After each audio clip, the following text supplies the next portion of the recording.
Jurisprudence. Meaning of jurisprudence.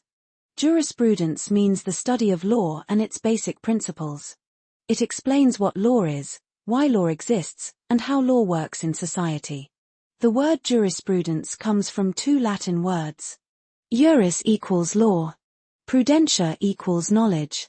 So, jurisprudence means knowledge or science of law. There is no fixed definition of jurisprudence.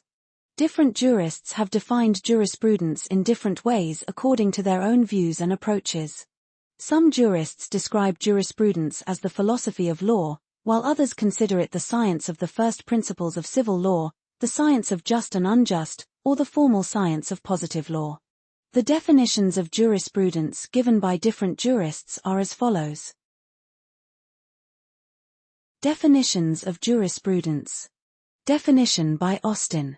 Jurisprudence is the philosophy of positive law. Meaning, Austin says jurisprudence studies law made by the state. Definition by Salmond. Jurisprudence is the science of the first principles of civil law. Meaning, it studies the basic principles of law. Definition by Ulpian. Jurisprudence is the knowledge of things divine and human, the science of just and unjust. Meaning, law is related to justice and morality. Definition by Holland. Jurisprudence is the formal science of positive law. Meaning, it studies law as it exists, not as it should be. Conclusion. Jurisprudence is called the eye of law. Jurisprudence is the science and philosophy of law.